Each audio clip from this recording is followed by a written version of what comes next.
so you are welcome to another interesting edition of Unscripted with Jeff Owolewa. This edition is a Fuji mania. Yes, so torí pé àlejò mi ọ̀kan gbòógì lára àwọn oní Fuji nílẹ̀ yìí ni wọ́n. Join me as I welcome the one and only Tungba Apasa, ọ̀kan lọ́mọ ọ̀gá ńlá, ó lọ fàáfàá. Ẹ káàbọ̀ sórí ètò. Kí àwọn tí yín nílé pẹ̀lú ohùn orin. Bọ́lájí mo ní iṣẹ́ orin lè o, iṣẹ́ orin lè o. Àlàwà ní iṣẹ́ orin lè ó lè o, iṣẹ́ orin lè o. Ká tó kọrin tó dùn á, ká tó lùlù tó dùn sí. Káráyé tó gbọ́ kan tó gbà bẹ́ẹ̀, àní iṣẹ́ orin lè o. Ẹ̀yin tèmi mo ní iṣẹ́ orin lè no be ṣe for mouth, ká tó kọrin tó dùn, ká tó lùlù tó dùn. Káwọn ayé tó accept ká tó sọ pé wà pa o. Àlórin kíkọ ọmọ kò sí o. Ọkùnrin tó ń sún rárá fọkùnrin ẹgbẹ́ ká mọ́ bọ̀rọ̀ wọn kò ṣẹ́ ni wọ́n ń ṣe ní bàjẹ́. Wow. Ó lọ lẹ́nìí a máa fà á gan, ó máa gùn. So iṣẹ́ orin le lóòótọ́ kò easy. Akọ́ṣẹ́ ni. Àti kó bandmen jọ àti ṣe gbogbo ẹ̀ tún máa compose lọ space crowd. Orí stage yẹn làwọn yẹn máa ń rò pé iṣẹ́ wà bọ̀ ibẹ̀ kọ́ ni iṣẹ́ wà. Ibo wà níṣẹ́ yẹn wà? Iṣẹ́ orin wà ní ọpọlọ. Wà ní ọpọlọ. Kò ń ṣe orin tá à ń kọ, kò ń ṣe orí stage tá à ń dúró yẹn ó dàbí pé èèyàn kàn jí. Freestyle. Ok, Yorùbá máa ń sọ pé ibi pẹlẹbẹ báyìí la máa ti ń mọ́lẹ̀ lẹ́jẹ̀. Ẹ jẹ́ ká bẹ̀rẹ̀ láti bí báyìí. Ibo lẹ ti bẹ̀rẹ̀? Ibo la bí yín sí? Ẹ kọ́kọ́ jẹ́ ká mọ̀. Abí mi nílùú Ìlọrin. Ìlọrin township. Ọmọ bíbí inú Ìlọrin lè ní. Confirm. But láti kékeré mo ti wà l'Ébùté Mẹ́ta. Okay. From Ébùté Mẹ́ta to Ajégúnlẹ̀. That's AJCT. AJCT. Bóyá kí n sọ pé torí pé àwọn parents mi ò fẹ́ kí n ṣiṣẹ́ yẹn. Wọ́n fẹ́ kẹ́ kọrin. Tó fa rìbárìbò dàkiri tí ọ̀tún ọ̀pọ̀nú ẹ̀mọ́. So but Ajégúnlẹ̀ gbogbo láyé ti bẹ̀rẹ̀ music. But mo ti wà nínú music tí mo ti like music tí mo ti ń gbègbè lẹ́yìn eléré láti 84. Eléré wo lẹ kọ́kọ́ gbègbè lẹ́yìn ẹ̀? Ẹ jẹ́ ká kọ́kọ́ wọnú career yín àṣelégbè. Wọ́n sí on system of music of today mọ́. Ganiu Akànbí. Ganiu Akànbí commander. Àwọn tó bá jẹ́ ọmọ inú Ìlọrin. Tó bá ti wo fídíò wọn tó mọ̀ pé ní sọ́ọ̀mù mọ̀ pé ẹni tí mò ń sọ ni ètò àtẹ̀lé èèyàn míì wọ́n tó pè ní Orí Adé. Orí Adé oní Fuji náà làwọn tẹ̀ ń sọ yìí. But àwọn ti dà fáǹsì. Because àwọn parents wa àwọn fẹ́ káwọn yẹn bí kò lọ kàwé bí kò lọ kéwú. But nǹkan tó dé bá ti fi rányàn. Ó ti fi rányàn nìyẹn. Ó ti fi rányàn nìyẹn. There's not anybody can do about it. So ẹ ti ṣe légbè ńgbà gangan lẹ wá wọnú iṣẹ́ Fuji. Ìgbà tí mi bẹ̀rẹ̀ music professionally tí mo bẹ̀rẹ̀ professionally tèmi gan 91. 1991. Yes. Ẹ máa sọ àwọn analysis yẹn sínú short mo wà interested. 1991 ni. 1991 yeah. Ó ti pẹ́ o.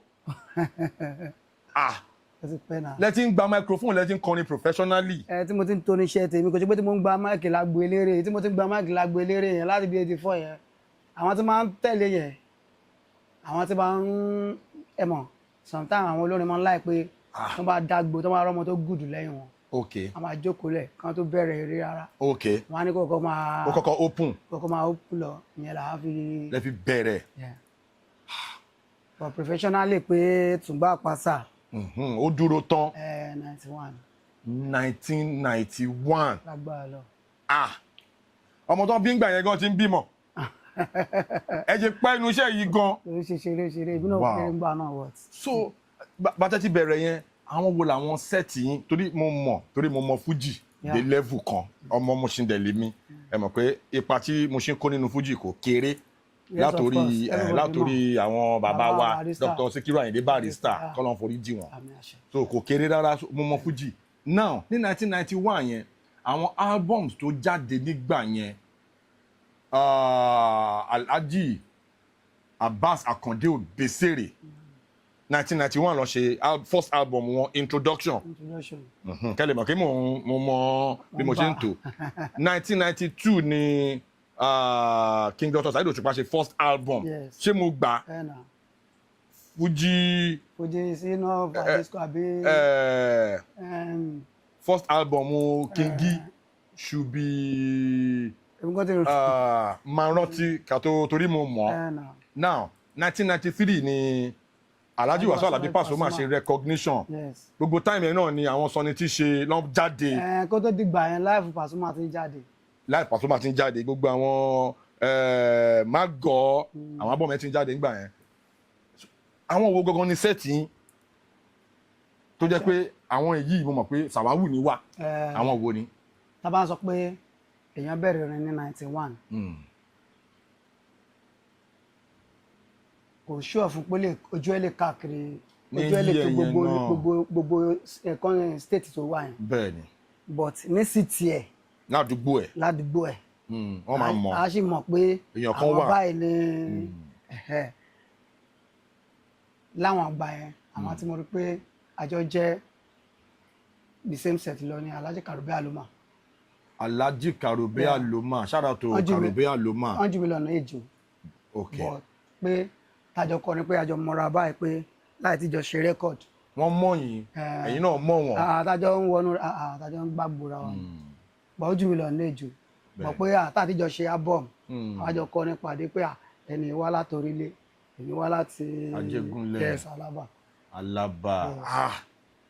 Báwo ni how was it like ní ìgbà yẹn torí ìgbà yẹn kò ń ṣe nǹkan tó funny rárá Fuji ti change nsìn gbogbo ẹ ti di rọrùn nsìn adúpẹ́ fọ́lọ́run Alhamdulillah. táìmù yẹn alágbára ló lè kọ Fuji torí nǹkan táwọn oní Fuji máa ń face tí wọ́n bá ti wà ń gbòòrò pẹ̀lú àwọn ọmọ gbòòrò àwọn experience wo lẹ lè share fún wa. ìyẹn làwa ṣe máa dúpẹ́ pé Ọlọ́run ṣe nìkan máa correct. kò easy. nǹkan tí mo lè sọ nípa bẹ̀rẹ̀ ni pé ní táìmù yẹn ọ̀rọ̀ yẹn náà lẹ ti sọ yẹn pé ká máa dúpẹ́ pé Fuji ti change in fact mélòó lè yẹn fẹ́ kà ṣé ọjọ́ tẹ máa lọ tẹ́ pé wọ́n lọ ṣeré kan ní kò fọ́ nínú ara kó tó wá jẹ́ Kwara a máa ń pè ìlú yẹn ní Jẹ̀bà a máa ń ṣe day ok ó ṣẹlẹ̀ sí mi Ìbàdàn náà ó ti súnmọ́ Kogi ok so Jẹ̀bà yẹn a máa lọ ṣe day mi ni máa ń ṣe day fún wọn time to time nígbà yẹn báwọn àwọn ọmọ gbòòrò sáà yàrá ní ẹ pé lọ́wọ́ tí wọ́n wá every year ògìrìkọ ọjọ́ tí mo sọ yìí tó wá ní màá yìí dọjọ́ kejìlá yìí máa sọ pé rọ́ọ̀nì. kí ló ṣẹlẹ̀ gangan ṣó yẹn. àwọn ilé kan gbé wèrè wá gbóṣẹ́ wọ́n kàn bẹ̀rẹ̀ sí ní style everybody. bóyá mi gangan ní target wọn but kò sí bóyá ti fẹ́ jẹ́ àwọn tó ń pèèyàn wọn ò ní fẹ́ kí nǹkan kan kó ṣèyàn ibi tó ti rescue mi tí a fi lọ jáde sí other side a tó bi pé bíi máa tún sí Ìjẹ̀ṣà. bí tó bó ṣe jìnnà tó. tó fi rescue mi. pé wọ́n gbé yín agbolé lọ́gbà agbolé gbà. another one tó ṣẹlẹ̀ ní Mọdákẹ́kẹ́ náà. Mọdákẹ́kẹ́. stray bullet ni o. báwo ló ṣe ṣẹlẹ̀ ẹ lọ kọrin. a lọ ṣe dé náà ni ẹ pé ayé gbà yẹn carnival máa. carnival ni wọ́n ti gbà yẹn. from day one náà ni eruku dẹ̀ ti máa ń jẹ́ pé eruku náà ló máa ń host carnival. bẹ́ẹ̀ ni so àwọn nǹkan tó máa jẹ́ kó ṣẹlẹ̀ bẹ́ẹ̀ ni ẹ. ẹ lọ ṣe show àwọn ọmọ ayé wa wọlé báyìí báyìí sí ní trigger. wọn ní báyìí ṣe ara torí pé àwọn náà fẹ́ make name. wọ́n fẹ́ make name ẹ̀yin ló fẹ́ fi ṣe. ẹlẹ́mi fẹ́ ṣe é léṣe kó sọ pé òun ló ṣe é léṣe kó lè máa fi sọ̀rọ̀ lọ́la pé àìmọ̀ṣẹ́ ọ̀bọ̀n ẹ léṣe ìyá ẹ̀ tó ẹ̀ nígbà orúkọ ẹ̀. ó ti yé mi. tani wàá mọ Eli Ìbàdàn tí wàá jẹ́. tí ọ̀gá ńlá ò bá sọ pé Eli ṣe ohun tó dùn mí Eli ṣe ohun tó dùn mí wọ́n ròyìn nǹkan tó ìṣẹ̀lẹ̀ yẹn ó lọ fà o. nǹkan tó máa ń ṣẹlẹ̀ ńgbà yẹn. nǹkan tó máa ń ṣẹlẹ̀ nìyẹn so ẹ jẹ́ ká proceed now àtúwájú wa bẹ̀rẹ̀ iṣẹ́ Fuji yẹn nǹkan tó mọ̀ pé recently ẹ lọ ṣe àwọn tours kan ní international ẹ lọ UK kí ni London Jumi Entertainment. shout out to Jumi Entertainment. Hello. Mm. Màmá nìyẹn. Ó lọ fàáfàá. Hello. In fact, she's doing well. Àlùbáríkà Ọlọ́run kó máa bá. Àmín kò easy. Gbogbo àwọn tó bá ń ṣe agbátẹrù àwọn talented people. Hello. Iṣẹ́ ló ń ṣe Hello. kò kí n ṣe nǹkan tó easy. Hello. So shout out to Jumi Entertainment once again. Hello. Now, kí ni experience yín as a Fuji musician? Gbà tẹ́ lọ sí UK, tẹ́ lọ ṣe tour, tẹ́ lọ play. Àwọn nǹkan wo ni ló change ilẹ̀ rí? Tour yẹn kí ló change nínú tẹ̀yin gangan? As a musician. Tour yẹn number 1 ó change level mi. Okay. In fact mo ṣọpẹ́ fọ́lọ́run. Alhamdulillah. Mo dẹ̀ dúpẹ́ fún Jumi Entertainment. Okay. And so many people like that tó wà behind of the Tour yẹn tó ń ṣagbátẹrù wọn. Nǹkan tí tour yẹn ṣe rí kéléré máa lọ sí outside country. Ayé tí mo pọ̀ ti di international musician. Bẹ́ẹ̀ni. Lifetime international yẹn owó tó fi ń lo ẹ̀ tẹ́lẹ̀ wọn lè fi lo ẹ̀ mọ́. Lo ẹ̀ mọ́ things ma change. Number 1. Number 2, ìwọ gan máa wise more. Exposure yẹn máa. Yes, than before. Because nǹkan táwa máa ń bílí pé kò tó nǹkan yẹn ó tó nǹkan láwọn ibì kan. Láwọn ibì kan. Ó tóbi láwọn ibì kan. Àwọn kankan wà táwa máa ń bílí pé ó tóbi gan. Okay. Kò tó nǹkan kan láwọn ibì kan. Okay. Ẹ máa sọ sínú short. So tó yẹ pé tó bá like now tó bá fẹ́ ṣe show ní Nàìjíríà. Okay. In fact wọ́n mọ mo fẹ́ lè sọ pé tó lóní bá ṣe slight mistake kékeré báyìí Nàìjíríà yìí agbo yẹn náà ti máa sọ fún pé a máa tẹ̀ sí lójú bẹ̀ lẹ́sẹ̀kẹsẹ̀. ẹrù ẹ̀ lélẹ̀ but ní outside country títúgbà yẹn bá ti ń ṣe kí ni tó ti ń lọ tó bá ti ń lọ steadily tí ó ti dúró owó máa wọlé. Owó UK yẹn ẹ máa fáwa náà ní orí ètò pounds la máa gbà Jumi Entertainment owó tẹ fún tùgbà àpàṣà àwa náà máa gba tiwa ń bi torí ọmọ gbòòrò làwa gan aṣọ ọmọ Mushi ó lọ fàáfà. So experience yín ní tour tẹ lọ yẹn torí tẹlómi bá dé ìlú òyìnbó ṣe mọ̀ kí wọ́n ṣe ń ṣe lọ́hùn ó yàtọ̀ ẹ ti sọ́nsìn then àwọn fans ó ní wọ́n ṣe máa ń receive àwọn olórin lọ́hùn gẹ́gẹ́ bẹ́ẹ̀ ṣe sọ́nsìn compare to ti ibi báyìí bá tẹ wá lọ tẹ wá dé àwọn nǹkan wo ló change ẹ ti sọ títí pé owó ọ̀tọ̀ ló máa fi máa lọ yín sí every game to change wọ́n ti rí níbi internationally acclaimed musician àwọn ọmọ ìgboro báwo wọ́n ṣe máa ń wò yín pé káre welcome from London. ìyẹn ò gbọ́dọ̀ máa wà ń bẹ̀rẹ̀ ọmọ ìgboro nìkan kọ́ the way tẹ́wọ́n ṣe ń san bíi these days gan-an gbogbo àwọn oríṣiríṣi àwọn nǹkan tó unexpected àwọn bílí oríṣiríṣi bùkátà tó tẹ̀ expect gan-an ṣé from family ló fẹ́ sọ ni àbí bọ̀ ká mú yẹn ká ṣá máa dúpẹ́ fọ́lọ́run tá a bá ti ń tẹ̀síwájú borí báyìí tóbi tó ló ṣe máa ń fọ́ lórí but kó o lè travel lẹ́nu iṣẹ́ kan kó o lọ kó o dé kó o wá sọ pé o rí changes. Changes gbọ́dọ̀ wà. Changes gbọ́dọ̀ wà ìwọ náà gan fúnra rẹ̀ gan wà á tún change many things. Many things lára ẹ̀ nínú band ẹ̀. Band ẹ̀. báyìí mo fẹ́ máa ṣe é sìn báyìí mo fẹ́ kẹ́ máa ṣe é sìn play àwọn. bá a ṣe ń operate tẹ́lẹ̀ yẹn. Yeah. Now ẹ jẹ́ ká wọnú agbami ètò gangan. Mo sọ lẹ́ẹ̀kan èmi love Fuji gan. I am an advocate of Fuji music torí Fuji music yẹn làwa gbọ́ dàgbà àwọn bàbá tiwa wọn bàbá mi tó bá ti jẹ owó tó bá ti kàṣà kọ́lọ́n forí jì kọ́lọ́n tẹ̀sáfẹ́fẹ́ rere. àmín àti bàbá tèmi náà. iyẹ̀pẹ̀ burúkú kọ́lọ́ bá mi mú kúrò lójú ẹ̀. àmín àti bàbá tèmi náà. torí àti bàbá tẹ̀yìn náà torí bàbá mi bàbá dáadáa ni. ẹ tó lè tọ́ àwa ta gíràn báyìí tí orí wa dẹ̀ lè pé báyìí bọ̀ pé nìyẹn tọ́ wa dáadáa ni tí ó bá tọ́ wa àti ya pòǹkì. So bàbá mi tínú ẹ̀ bá ti ń dùn ó máa ń play àwọn orin Àyìnlá Ọmọwúrà Ọlátúnjí Yusuf kọ́lọ́n fọ̀nà kí àwọn bàbá yẹn ó máa ń play Barrister mo love èmi wá love Fuji personally so tí máa ro ní Fuji mo máa ń like kí n fi ọ̀rọ̀ jomi tó rọrọ̀ pẹ̀lú wọn nínú agboolé Fuji a fẹ́ kó bàjẹ́ torí Fuji music as a music is a cultural representation of Yoruba people.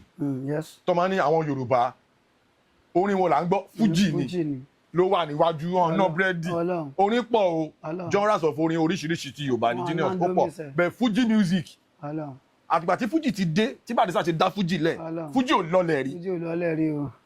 wọ́n fẹ́ sọ pé àwọn ní hip hop yẹn ló gba ayé kan sìn àwọn ní hip hop yẹn gan Fuji ló ń kọ́ sìn Bọ́ọ̀nà fẹ́ ṣe. ààrẹ láti Ráṣàkẹ́ tó ń kọ Fuji fusion ààrẹ láti rí Burna Boy ààrẹ láti rí everybody náà tap Everybody na Fuji dem dey sing. so a lè sọ pé a lot of other people tó ń kọ other orin Even kò fi English kọ́ gan tó bá jẹ́ hip hop ló ń kọ Fuji náà ló máa change sí. tó bá ti ń kọ àlùjọ Fuji ni Fuji ló ní tùngbà tẹ bá ṣe rí àwọn ní juju musicians àwọn gospel musicians gan ọ̀hún kì í fi tùngbà yẹn ṣeré tùngbà Fuji ló ní a lè debate yẹ o but inspiration táwọn èèyàn derive nínú Fuji music ó pọ̀ gan now lágbolé Fuji oríṣiríṣi ń ṣẹlẹ̀ ẹ̀yin ni ọ̀kan lọ́mọ ọ̀gá ńlá. ọ̀gá ńlá family generally. ok ẹ jẹ́ kí n kọ́kọ́ béèrè ní side yẹn náà báwo ni agboolé ọ̀gá ńlá pẹ̀lú bẹ́ẹ̀ ṣe jẹ́ ọ̀kan lọ́mọ yẹn báwo ni kí ni relationship yín pẹ̀lú àwọn ọ̀gá ńlá family tó kù.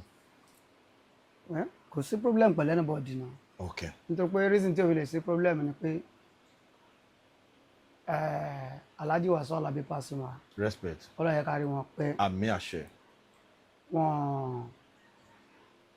wọn kó yànyàn kan wọn tẹnìkan sẹ́yìn báyìí. fún yàn kan. irú èmi ń sìn èmi ò kí máa ń lọ sí show wọn every time. ok. so mo lè sọ pé kinní kan ló jẹ́ kí kinní kan máa nà. ok. torí pé ìgbà tí wọ́n mọ èmi. ok. that is was 2011-2012. ok. pé tùgbà pàṣà. yes that tán mọ èmi. tẹ́mi mọ̀ wọ́n kọ́ o. tí wọ́n mọ̀ pé èèyàn kan wà onífújì kan wà tí ọ̀gá ńlá mọ̀ pé onífújì kan wà tó tẹ̀lé mi tó lóyà. látàjégúnlẹ̀. ok. nǹkan tó sọ fún mi gbà yẹn ni pé Ajégúnlẹ̀ ló wà. ọ̀gá ńlá ń sọ fún yín bẹ́ẹ̀ pé Ajégúnlẹ̀ lẹ ti wá. ọmọ ẹ̀kẹ́ every show mi gbogbo show mi kò máa wá. wọ́n fẹ́ máa fà yín lọ́wọ́ sókè.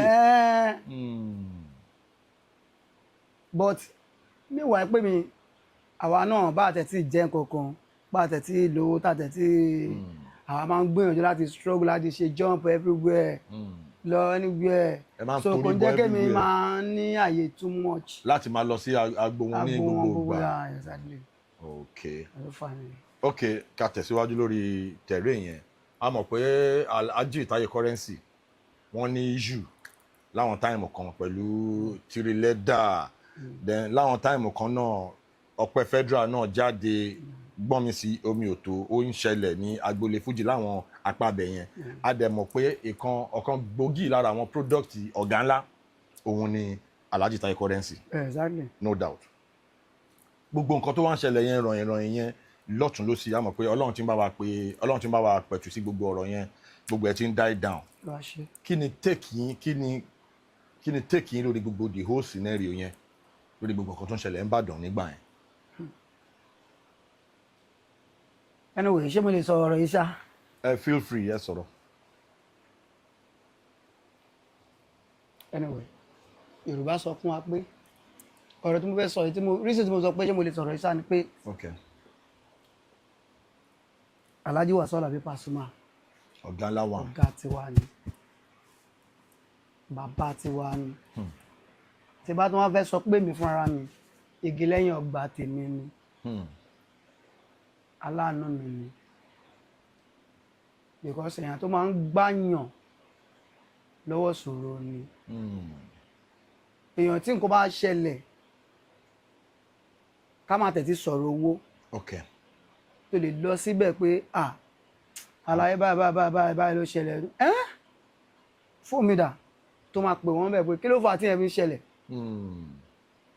kọkàn ń ṣe bẹ́ẹ̀ sọmọ mi definitely mi ló fẹ́ ṣe é fún ẹ mọ̀ pé irú èèyàn bẹ́ẹ̀ yẹn wọ́n rẹ́dì láti dúró tán fáwọn ọmọ wọn. that is Pasuma. secondly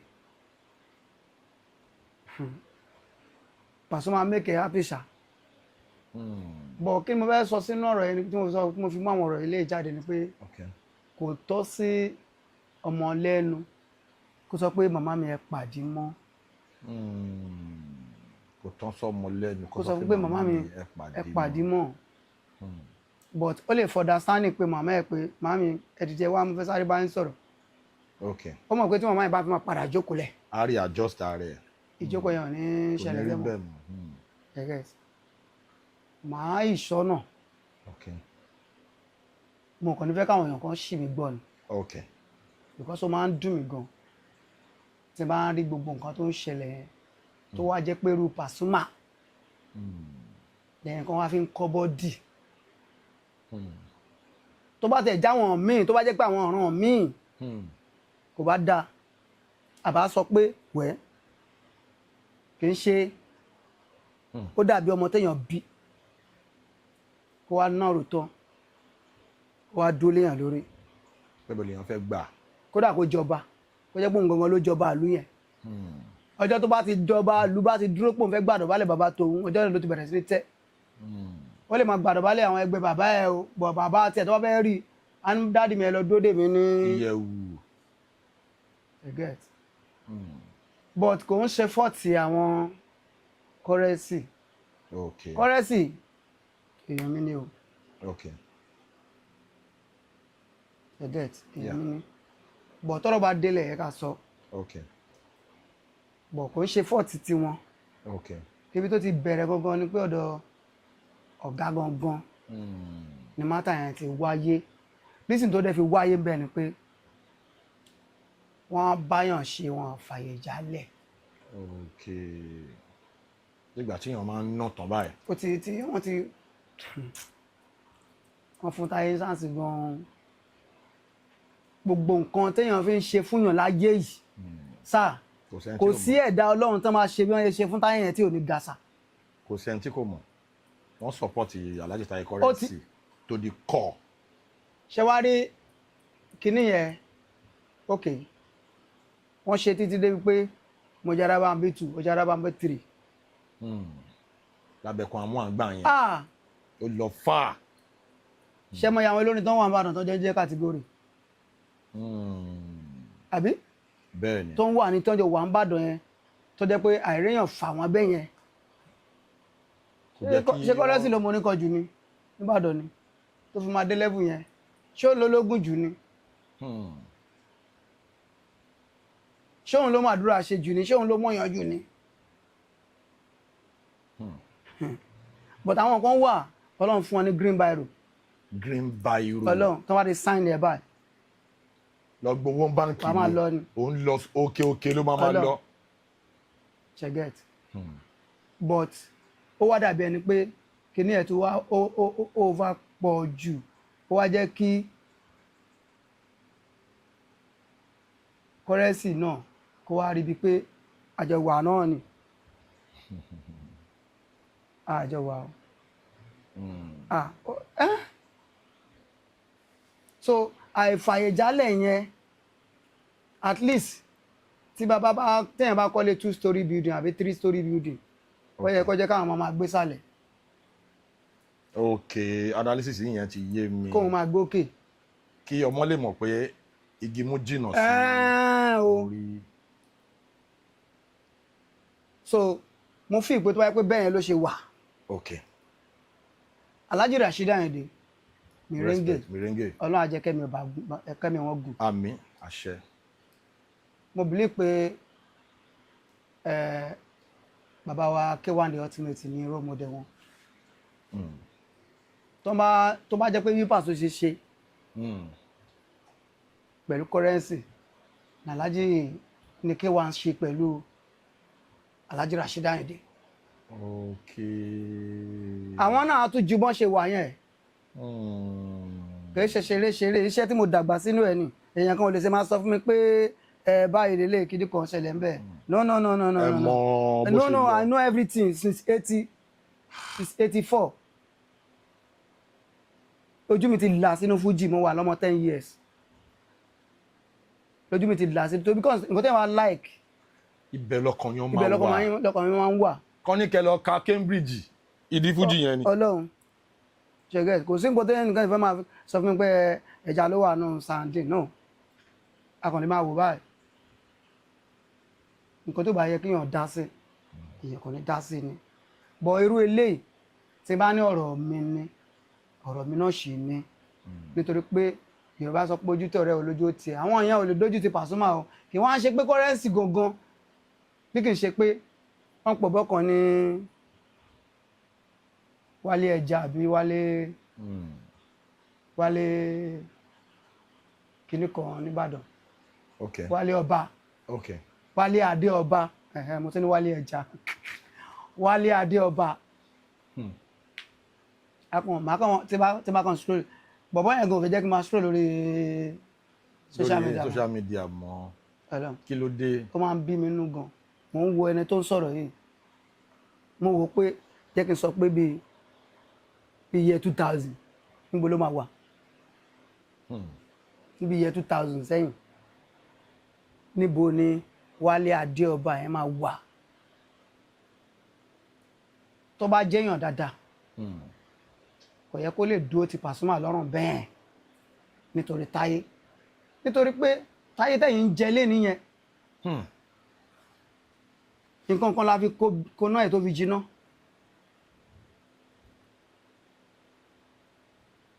lóòótọ́ Táyé náà ní tiẹ̀ lọ́wọ́ okay that was a day a fẹ́ ṣe rẹ́kọ̀d kan pẹ̀lú Currency àpò rẹ́kọ̀dù ẹ̀ ní Epoch Fuji èmi ni mo ná bọ̀ fẹ́ kọ́lábọ̀ pẹ̀lú Currency yes ó ní nǹkan tí a jọ ṣe fúnra wa tó dáa tó fi wo pé ọ̀ya tí bá ní kí n fún ẹ lówó kò máa tán jẹ́ ká ṣe nǹkan tí kò ní tán ọ̀ya tá bá ti ní mákẹ́tà ká wá ṣe album papọ̀ yẹn so ọjọ́ ta fẹ́ wọ studio yẹn gangan a ṣe rẹ́kọ̀dù yẹn ní Latex nìbàdàn Latex studio àjọ wà ń lé lọ́sàn-án báyìí bóyá bíi around something 2 to 4 ṣá lọ́sàn-án àmọ́ ṣáàrùn tí pọ̀ sàn ni ní Samato ó kàn pé Currency ni pé hello Currency wọ́n dẹ̀ máa ń ṣàwàdà bí àwọn àwàdà kọ̀ọ̀kan báyìí pé ká máa dá para àwọn ṣe èmi fún wọn lówó ni mọ́níjà ni wọ́n kéde kan ẹ̀ṣọ́ mọ̀ pọ́gbọ́n ẹ̀mọ̀ pé ẹ̀gbọ́n ọ̀gá ẹ̀ mo jẹ́ ẹ̀gbọ́n ọ̀gá mi nìbọ̀ máa ń fún ẹ lówó ni wọ́n máa ń ṣàwàdà yẹn náà wọ́n ti kọ́kọ́ ṣàwàdà yẹn síwájú òun náà dẹ̀ máa ń fi fóònù spíkà ni àdẹ̀jọ́ jókòó báyìí bí ẹ ṣe ní anyway ọ̀gá ẹ̀ ló fẹ́ báyìí sọ̀rọ̀ bí Pasuma ṣe gba fóònù yẹn pé hello ọ̀gbẹ́ni ṣé wọn pẹ́ gbọ́n mi ló ń bá sọ̀rọ̀ yẹn ṣá ẹni kí wọ́n ṣàṣàwádà yẹn wá ní anyway àti dọ̀gá ńlá o lójú mi nìyẹn ṣẹlẹ̀ àti dọ̀gá yẹn ọ̀gá mi nǹkan tó bá ti ṣe náà mo ṣe ní tó bá ti lórí mo rí ìwọ ní ọjọ́ ìmọ̀ mi ìmọ̀ anybody tẹ́lẹ̀ kíníkan but nígbà tàjọ tó dalẹ̀ torí a máa ṣe night ní studio yẹn ni nígbà tó dalẹ̀ tá a máa lọ sí studio yẹn wọ́n ti bẹ̀rẹ̀ sí ní brainwash ra wọn máa gbọ̀gá ńlá yẹn máa ṣe kinní kan yẹn ìwọ tó ti dọ́dọ̀ Wasiu Ayinde tí wọ́n fẹ́ padà sọ́dọ̀ máa nǹkan wà nìbàdàn gbà yẹn máa yẹn ò ti kú nígbà yẹn ò ti kú sí olórin ni máa yẹn ìyàndá kọ̀ǹpósà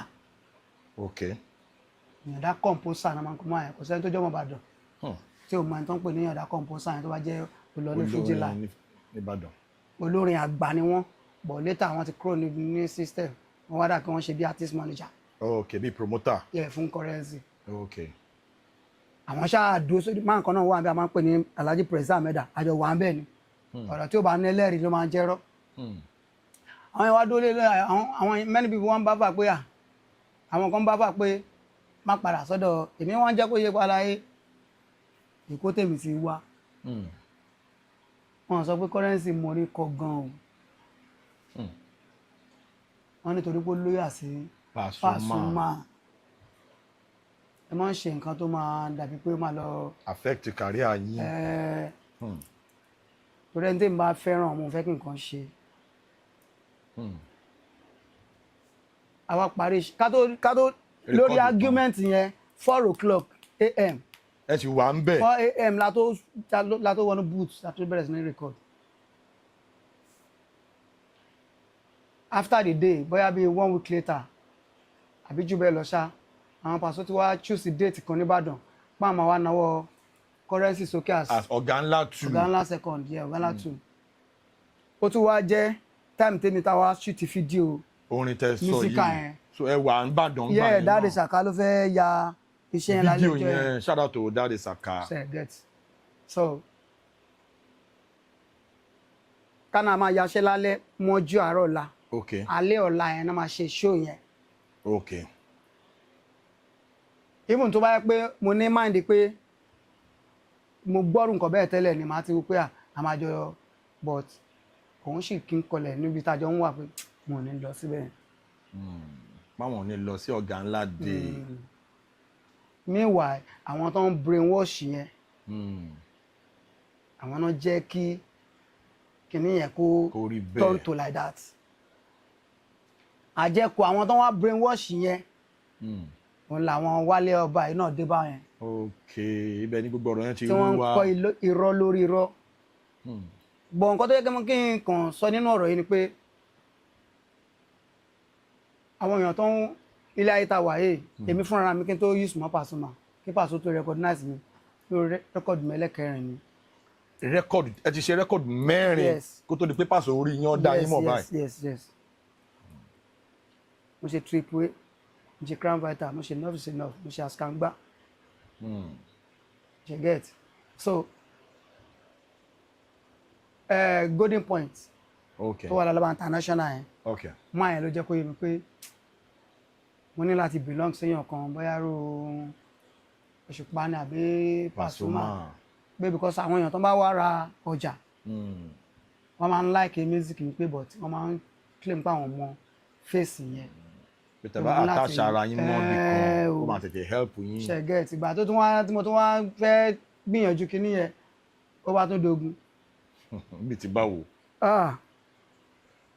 ó tún dogun tẹ́ pé alẹ́ èèyàn mẹ́ta lọ bá tẹ́ pé àmọ̀ pé kò ní kanlẹ̀kùnlé Pasuma báyìí. tó máa fi wọlé gbé mi bá láyé ó ní kó n kọ́kọ́ lọ yẹ̀ wò náà. ó fọ́ ni. ó fọ́ ni yẹ kí ni wò bóyá. ẹ ti gbọ́ tọ́nà. ó dà ẹ má sọ̀rọ̀ lọ. láfítà tó sọ pé ọjọ́ tó ní kí n padà wá pé tó bá tó ọjọ́ báyìí kó padà wá. bóyá òun ti yẹ̀ wò bóyá òun máa lè mú yín lọ. ìgbà tó máa padà di tí máa padà dé bẹ́ẹ̀.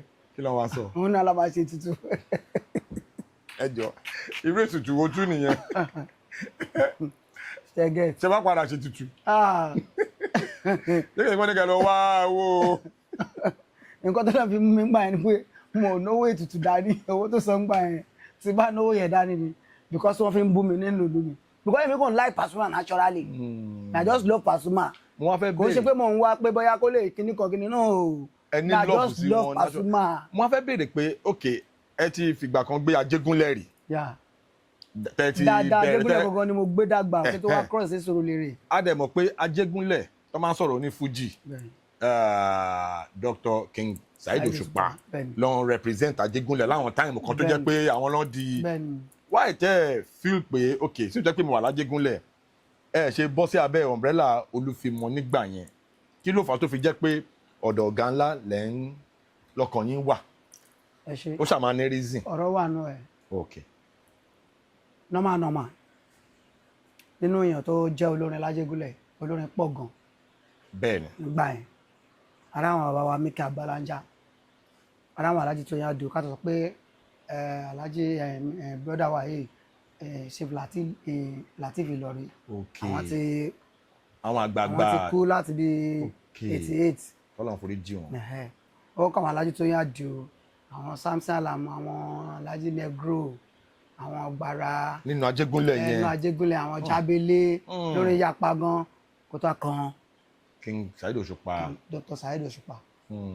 bọ̀ nígbà yẹn bóyá kí n sọ pé ogun Fuji àwọn gan fẹ́mi gan face ó ti yé ń sìn àwọn gan torí tó bá ti ń wo tọ́ǹgì yẹn. ó ń farajọ ó farajọ ga ńlá. ó ń dàbí pé opponent mi lè tí wọ́n fẹ́ máa lọ. máa gbẹ́bọ̀dé fún mi o. agbo wọn lèmi dẹ̀ máa ń wà. ẹ má wà lágbo kíngí. torí àṣẹ ẹni tí mo fẹ́ràn. ok àṣẹ ẹni tí mo fẹ́ràn. àṣẹ tí mo fẹ́ràn torí pé kéèyàn máa gbìyànjú mo ń like èèyàn tó bá ń wọ́ zoo ṣe get so but gbogbo gbà yẹn kò yí sí o Thunder gan ò tí ì súnmọ́ bẹ́ẹ̀ ń gbà yẹn o. nígbà tẹ́ ń sọ yìí ojú ogun lé. n ò tí kò tẹ̀ tí ì sin tẹ́lítírì yẹn rárá ni ó lè máa kọ níbo mi ò bọ̀ kò ń ṣe náà Ajégúnlẹ̀ bá a ti mọ̀ sọ yẹn náà. torí kí mo mọ̀ pé Saheed Two bóun ṣe fẹ́ kọrin ní bẹ̀rẹ̀ pẹ̀pẹ̀ ayé ẹ̀ náà ló sọ pé òun Saheed Two. láti bẹ̀rẹ̀. kó tó mú máìkì ló ti pè rẹ̀ ní Saheed Two. so anybody tó bá tẹ̀lé pé Òṣùpá kìíní kan Saheed Two ni. ó máa bá Saheed Two bẹ́ẹ̀. ó fẹ́ bẹ́ẹ̀ ni. so tẹ́mi bá fẹ́ use mọ́ ń gbà yẹn at least gbogbo gbà yẹn tẹ́mi náà bá play shadow ní Mushin play Africana lójú ẹlẹ́gbà àwọn ẹ̀gbọ́n dúdú kò sún ẹgbẹ́ rẹ̀ tó bá fẹ́ rányàn ṣẹ́ pé èmi náà máa rán pé sọ fẹ́ gbọ́n ẹ̀ tó bá délé pé báyìí báyìí ẹ̀mí pé kò tí ì sí fóònù gbà yẹn. tí ì sí fóònù gbà yẹn. wọ́n máa sọ pé tó bá délé kó tó báyìí tí bá dẹ̀ dé sáfẹ́jọ́ wọn níbẹ̀ tí bàbá wọn lé àwọn ẹ̀rẹ́ sọ fún pé má sọ fẹ́ anybody o Òṣùpá ni kò sọ fún wọn. Òṣùpá gbọ́ngàn ni kò jíṣẹ́ yìí fún wọn. so màá kàn sọ fún màmá wọn ni pé alájà tí ẹ̀gbọ́n bá dé ẹ bá ń sọ fún wọn pé lágbájá pé wọ́n rán mi sí wọn o so tó bá fẹ́ lọ sọ́dọ̀ mánéjà wọn Balo ẹ̀gbọ́n Ganiu Balo wọ́n fẹ́ lọ sọ́dọ̀ wọn ní olóko dáná Àpáṣà náà máa gbà kọjá. Àpáṣà yẹn àdúgbò kan ni. náà so tó bá ti ń bọ̀ wá wọn á ti béèrè pé ẹjọ́ Abdul ńkọ́ ṣùgbọ́n Àpáṣà ńkọ́ àwọn tó bá ti tó jẹ́ tèmi bẹ̀ wọ́n wá mi jáde wọ́n fẹ́ ṣe máa mú mi lọ́wọ́ lélẹ̀ àjọ lọ sílé so kò ń ṣe ẹni tí wọ́n jìnnà sí mi pé wọ́n à close àbí kìíní kan láti ilẹ̀ yẹn náà ni my brother he is my brother but àwọn fojú fújì yẹn wọ́n fojú tọ́ǹgì yín yẹn pé tóònù yín pé kò jọ. wọ́n sọ mí di bíi. wọ́n ti rí bíi rival báyìí ojú ogun dẹ̀ lé ńgbà yẹn. so nǹkan tí mo rí tí mo lè sọ pé ó fàjà gan o ó fàjà gan. àwọn ọjà bíi ti báwo. ìjà ẹbú iná ni ìjà ẹbú iná ni but àparí ẹ̀ last náà pàtó ti di year 2000 táwọn náà darí Mẹ́kà. ẹ sọ̀rọ̀ kan pé Tùngbà Àpàṣà yẹn báwo gangan lorúkọ yẹn ṣe orúkọ yín gangan tó ń sọ yín níjọ súná then báwo ni stage name yín Tùngbà Àpàṣà yẹn báwo ló ṣe wáyé gẹ́gẹ́ bẹ́ẹ̀ sọ́n sí pé àdúgbò kan ló ń jẹ́ Àpàṣà nínú Ajégúnlẹ̀ bẹ̀.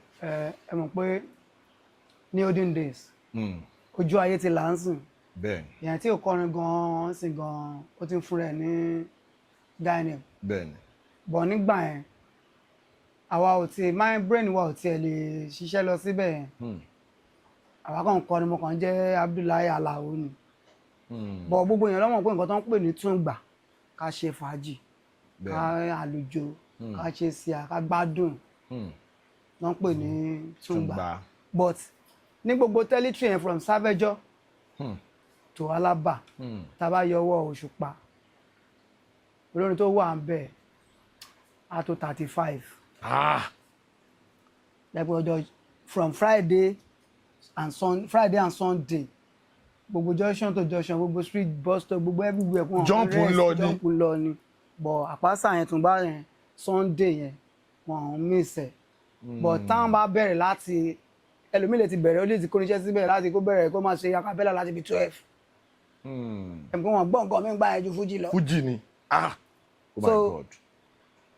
táwa máa bẹ̀rẹ̀ ó lè jẹ́ 7 alẹ́ la máa tún bẹ̀rẹ̀ ó lè jẹ́ 8 but táwa bá ti bẹ̀rẹ̀ yẹn gbogbo agbo anybody máa ń gbẹ ni. èrò máa wá sọ́dọ̀ yín yẹn. so àwọn èèyàn wá jẹ́ káwọn èèyàn bí ẹ mọ̀ pé kò ń ṣe pé ògùn àwọn èèyàn bìlì pé bọ́ yóò gùn gbogbo nǹkan kọ́ ni ògùn. number 1 packaging. okay. number 2 nǹkan tó ń múlẹ̀. nǹkan tó ń múlẹ̀. quality ẹ̀ ló máa fún ẹ ní credit. so tá a bá ti ń play ń gbà yẹn gbogbo àgbọn máa ń gbẹ ni. tó tá a bá tó wọ́n ń létà kọjá lọ láyé bóyá àdúgbò kan àwọn ọmọ gbòòrò tó wà ń bẹ̀ bóyá bí irú àwọn ẹ̀gbọ́n àdúgbò. okay. wọ́n lè máa rántí pé Abdullahi ló ń jẹ́ àwọn ọ̀bọ tó máa ń ju Tùngbà lápasà yẹn à ń pe ọ̀bọ yẹn bọ̀bọ̀ Tùngbà yìí ọ̀bọ tó máa ń mú Tùngbà lẹ̀ lápasà yẹn so bàtà àwọn máa create orúkọ àwọn pé kí la lè máa jẹ́ o pàtí brain wọn padà sí pé ká create stage name kan. ìkan náà àwọn boys mi lọ́kàn ní orúkọ tó máa ń pè wá ẹ̀ náà orúkọ ni orúkọ wo ni tó máa ń pè Tùngbà mi. ṣùgbọ́n tó ń pè lápàṣà ọlọ́run jẹ́ Tùngbà Alábàáríkà. Tùngbà Alábàáríkà ẹ jọ mo fẹ́ kẹ́ fún mi kankan Tùngbà Alábàáríkà ẹ fún mi ní orin tí ẹ bá mi dig deep lọ sí past yẹn old school Paso yẹn pàtàlà yẹn ń jẹ́ Tùngbà Alábàáríkà yẹn ẹ fún mi náà sàkàn nǹkan ẹ kọ́kọ́ jẹ́ náà. làkèmí ni Jíbọ́lá olórin tọkàn Alábàáríkà o. màá ṣe transfer tẹ́lẹ̀ pé gẹ́gẹ́ bí ọmọ Mushin tó kì í ṣe ọmọ Mushin tó ń ṣe ọmọ àlè. kúnlẹ̀ alóyin ló o bàbá ra káràbà ẹ̀ka o kúnlẹ̀ ẹsẹ̀ o ẹni Pasuma àtàwọn. ọmọ àsọ lọ́wọ́ àwọn àgbàdo lóògùn tán lọ gbẹ́jọ sábà ẹ̀dá ò mọ́jú ìyẹn fẹ́ dìyẹ bíkọ́sẹ́ díẹ̀ tó lọ ṣàgò àárọ̀ padà sẹ́yìn ni àtúnṣàkà síwájú onílẹ̀yìn gbogbo àwọn tí mo dárúkọ yẹn mi ò ránkúnṣẹ́ ó Alábí mi Pasuma o ìkọ́kàn wọn Asma bàbá àṣìlá tó kúnlẹ̀ ó lọ fà fún. ẹ tí lè lọ bẹ́ẹ̀ yẹn náà ẹ kàn lè lọ bẹ́ẹ̀ yẹn easily ẹ tẹ̀síwájú. ọ̀yá tá a bá ń sọ nínú tíátà ta ló ń Justin tá a bá ń sọ nínú tíátà bàbá wa lógogo tá a bá ń sọ nínú tíátà ẹ wá wọ Jeff èèyàn ti Kúnlé olórin Alábí mi Paso ẹ̀yìn ti kọ́kàn Alábàáríkà o. ayé gba keyboard ẹ̀yin náà ẹ lo keyboard dáadáa. ọ̀pọ̀ kíní bolo kejì bolo pàmòlò bòkù ó ń bó náà ni ó ń ṣí náà ẹni tó borí ń bò ẹni tó bọ̀ràn ń bò ó lọ fà á. Paso lọ fà o ó lọ fà náà. Paso ó lọ fà o. now mo fẹ́ sọ nǹkan kan as a Fuji lover nǹkan tí Alhaji Wasiu Alabi Pasuma ṣe his contribution to Fuji music can never and will never ever be forgotten. Yes, no. Láyé tó máa fi parẹ́ tó máa tún dá ayé mi Yes, no. nǹkan tí Paso ṣe nínú Fuji Yes. kò lè parẹ́. Now ẹ jẹ́ kí n wá buttress nǹkan tẹ́ sọ a little bit. Pasuma released his first album in year 1993, Yeah. Recognition. Yeah. But I am telling you, Paso ni the first and the only Fuji musician tó kọ́kọ́ blow kó tó ṣe record kó tó ṣe album Yes. kó tó ṣe first album. Yes, no. Paso ti blow as a Fuji musician Yeah. pẹ̀lú àwọn live records. Yes, fẹ́mi sí wa. Ó ti lókìkí Yes. kó tó di pé Paso ṣe first album. Well, yes, sir. Going forward, Paso tún máa jẹ́ the only Fuji musician tó blow pẹ̀lú hit first album. Yes, no. Gbàtí Recognition jáde kò sí ẹni tí kò mọ Recognition Yes, no. as an album. Yes, no. Grace ni Grace me. olórin míì máa ti kọrin álbọ̀mù ẹyọkan méjì mẹ́ta kó tó di pé ó popular. Bẹ́ẹ̀ni náà. But Paso right from the get-go straight from the gate ni Yes. pa in fact before first album ni Paso ti blow. Yes, no. Grace yẹn kò kí n ṣe nǹkan tí Yes, no. everybody èèyàn kan ló ní Paso ni. Ọlọ́run. Ká má Ká má sọ dọ́nà pẹ́nu. ká má dóná pinnu ká sọ fact Ọlọ́run. tí gbogbo àwọn onífújì tó kù náà tó jẹ́ mọ̀ Yes. lórí olùdásílẹ̀ fújì Bẹ́ẹ̀ni. Barrister táwọn náà confam pé Bẹ́ẹ̀ni. ọmọ kan wà tó ń jẹ́ Bẹ́ẹ̀ni. Paso. Now lórí trajectory yẹn ẹ ti sọ àwọn kankan lẹ́ẹ̀kan tí mo tún fẹ́ buttress torí èmi ò kí n ṣe interviews a máa ní conversations ni bá ṣe ń nìyí professional conversation. Now ọ̀rọ̀ tẹ́ sọ lọ lórí currency lórí àwọn bloggers tó ń tọ́ láti Paso kì í ṣe brand tíyàn kan lè mú wálẹ̀ Never. torí brand Paso Ọlọ́run ló dìdí dà. Ẹmọ̀kan. Mm. Owó lẹ́wà. Ṣẹ́rí kò ń ṣe pé èèyàn kọ́kọ́ lè mú Pasuma wálẹ̀. Kò sí. Ẹmọ̀kan. Ṣẹ́rí n tí mo try láti ayọ̀ nínú mátà yẹn gbọ́n ni pé already kí Pasuma gbà kọ́ kí Paso kó jẹ́ pé Ọlọ́run fún Paso ní grace yẹn gan. Kò possible for anybody láti mú irú èèyàn tó bẹ́yẹn wálẹ̀. Ṣé get? Mo fẹ́ kẹ́ But nǹkan tí mo try láti sọ ni pé kò ń ṣe irú àwọn tàlàyé ti help. kò ń ṣe irú ẹ̀ kò tí wọ́n ṣe ordinary help gbígbà pé kéèyàn fi life èèyàn sáìnì fún yàn bẹ́ẹ̀ni níwájú Ọlọ́run bẹ́ẹ̀ni pé ó yá bù nínú ládàá mi like àwọn àfáà tí wọ́n ti níṣẹ́ níwájú Ọlọ́run tí wọ́n ti ní ládàá níwájú Ọlọ́run kó wá sọ fọ́lọ́run pé Ọlọ́run Ọlọ́run wá sọ fún pé tó bá ti dé àlùjọ tó bá ti dijọ́ gbèdé àlìkámọ̀ o àwọn ìwà ẹ̀ tó wù sílẹ̀ la máa ó ti kún òṣùwọ̀n tá a máa fi gbé sí àlùjọ náà o ó wá ní baba God ẹ bù nínú ẹ̀ nínú ọlá yẹn ẹ bù ní ṣé àgbẹ̀jọba ìbùkún ni pé bẹ́ẹ̀ni ẹ wá ń fẹ́ ṣe fẹ́ nìyí. ọ̀rọ̀ yẹn yé mi bẹ́ẹ̀ ṣe sọ yẹn. bọ́ọ̀lù yẹn rẹ ṣe rí iṣẹ́ ìlànà náà ṣe yìí. bẹ́ẹ̀ni then kankan tí mo tún fẹ́ add pẹ̀lú àwọn kírú àwọn wálé ọdẹ ọba yẹn kò dẹ́ ń ṣòun nìkan wọ́n ti pọ̀ bẹ́ẹ̀ tí wọ́n ti máa ń ṣe àwọn kìnìyàn ti pẹ́ but Ọlọ́run tóbi jù ọ̀gá wa Alhaji Wasiu Alabi Pasuma kọ́lá yẹn tó ká irú wọn pẹ́ o àmín àṣẹ wọ́n jẹ́ ẹ̀kọ́ tẹ́ pé ó máa ń tètè forgive. wọ́n máa ń tètè forgive inú wọn life wọn simple then ọ̀rọ̀ tẹ́tí wá sọ yẹn gbogbo ọ̀rọ̀ tó ṣẹlẹ̀ yẹn gbogbo ẹ̀ lọ gbogbo ẹ̀ bọ̀ kò tún discourage kò wá ń ṣe pé ṣe wá rí kinní yẹn tó ń ṣẹlẹ̀ lọ́dọ̀ àwọn táyé yẹn ibi tí wọ́n fẹ́ jẹ́ kẹ́ understand gangan ni pé mo lè fẹ́ káwọn èèyàn kan understand ni pé èèyàn ló ń bẹ lẹ́yìn odò tó fi ń dún tóró fi ń ké ṣe rí nǹkan tó ń ṣẹlẹ̀ yẹn ẹ̀sà kò ń ṣe ìrònú àwọn currency nìkan àwọn kan wà underground tó ń budán yẹn tó ń wò pé ọmọ inú ọká la máa fi ṣe púpọ̀ ká. ọ̀rọ̀ yẹn ti padà yé mi nísìn. mo wo interview kan Àgbàlẹ̀tù ló ṣe interview náà fún bàbá wa K1 The Ultimate. wọ́n wá béèrè lọ́wọ́ mi pé àwọn questions wọn tó máa gbé wá láwọn area kan bóyá kan fi ṣe promo lórí Facebook. ọ̀rọ̀ yẹn ni ò jẹ́ kí n lọ wo page yẹn. ok kẹ́lẹ̀ wo full interview. mo like láti wo rárá because mo like nǹkan tó máa jẹ́ bí poison of mind fún mi. but mo gbọ́ language méjì kan pé báwo lẹ ṣe máa ní mò ń kọ́ Táyé sí Pasuma. ok fine ìyẹn dẹ̀ tún ṣe kíni ó tún yáyí létí ó tún ṣe kíni ó tún dùn gbọ́ but the second point ni pé tẹ̀lé mi gbọ̀gá ńlá mi ò gbọ̀gá ńlá ṣó yẹ kó dìjà ni èmi ò tó bá Kwamwa sọ̀rọ̀ bẹ́ẹ̀ o Kwamwa sọ̀rọ̀ bẹ́ẹ̀ yẹn o but ọ̀rọ̀ yẹn ó sound wrong ó dẹ̀ ti ní many meaning yeah nítorí pé ọ̀rọ̀ yẹn ti túmọ̀ sí pé a ti dó sẹ́yìn currency pé ó ṣe máa sọ pé dandan ni kó tẹ̀lé ẹ̀.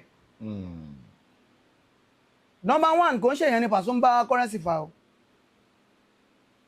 anybody free láti ṣe life ẹ̀. bẹ́ẹ̀ni.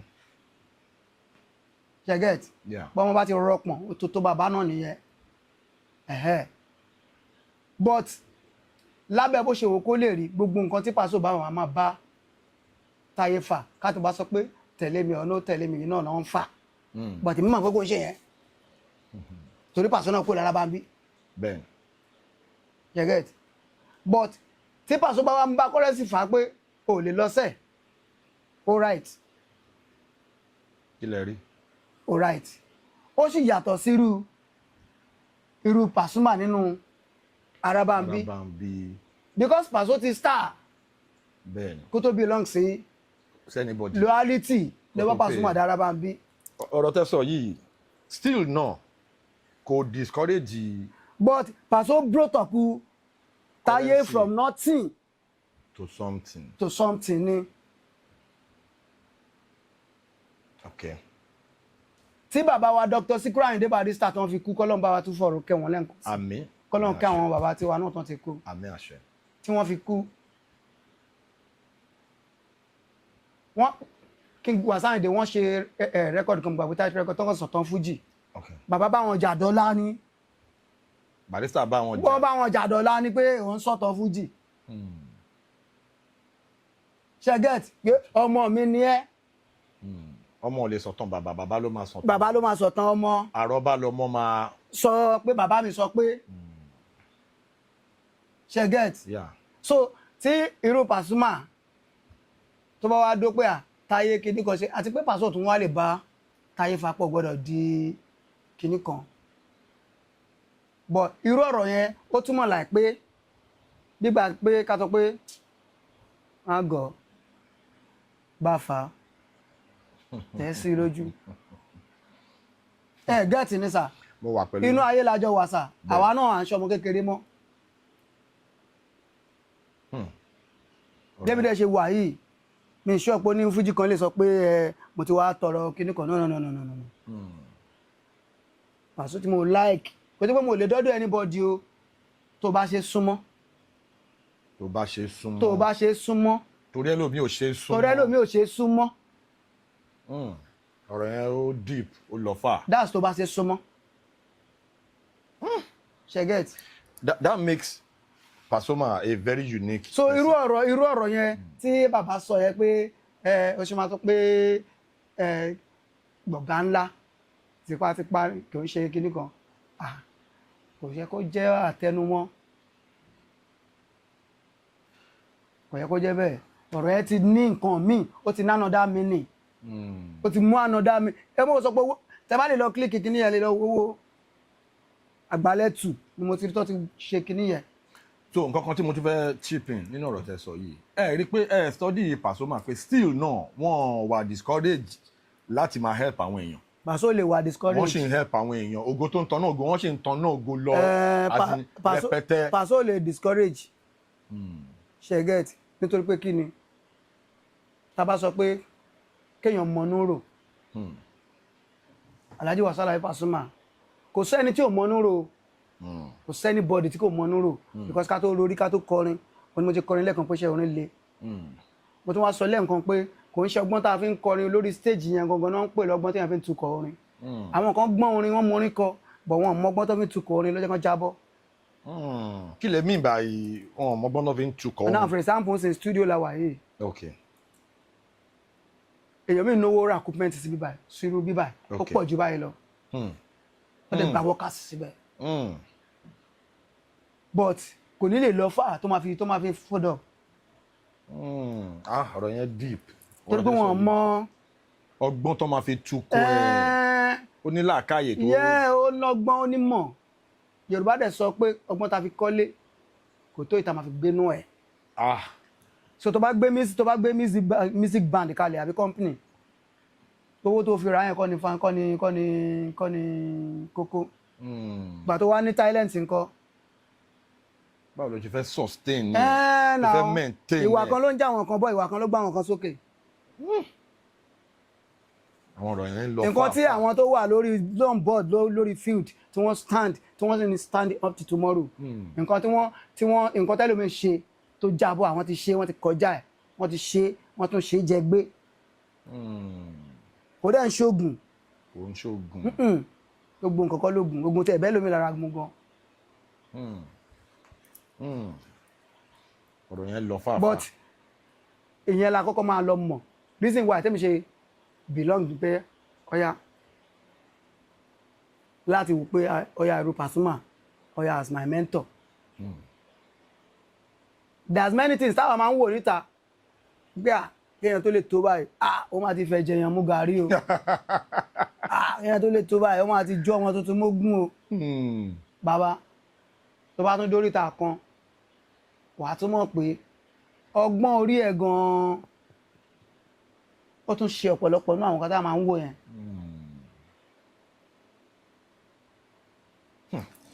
mo fẹ́ junction tẹ́ dé yẹn mo fẹ́ ká ṣe nǹkan kan now as a personality ní abẹ́ family ọ̀gá ńlá ọ̀kan lọ́mọ ọ̀gá ńlá ṣé bẹ́ẹ̀ ṣe wo gbogbo scenario yẹn bẹ́ẹ̀ ṣe describe ọ̀rọ̀ Alhaji Wasiu Alabi Pasuma sí from your own judgement kí lẹ feel pé ó jẹ́ secret success yẹn torí nǹkan tí Alhaji Wasiu Alabi Pasuma ṣe nínú Fuji mo sọ́lẹ̀ kan màá repeat ẹ̀ Pasuma ni the only person nínú Fuji music mo fẹ́ sọ kankan for a lot of people àwọn Fuji lovers máa ní ọ̀rọ̀ ìbọ̀bọ̀ yẹn sọ ó kàn jùkọ́ ni mi jùkọ́ mú nǹkan I'm just stating the obvious facts. Pasuma ni the only Fuji musician tí ò tí miss 1 year láì má release album láti 1993. Yes.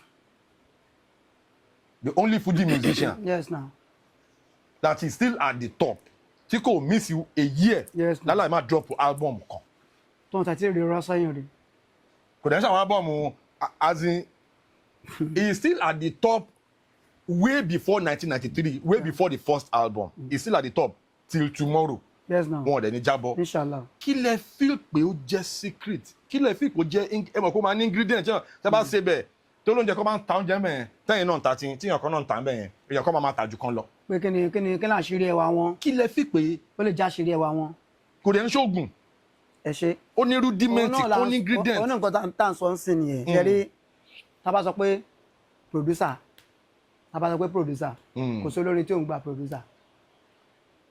Tá bá sọ pé ká ní sweet fort kò sẹ́ni tí ó hun ẹ̀ òdù. Okay. Ṣe get.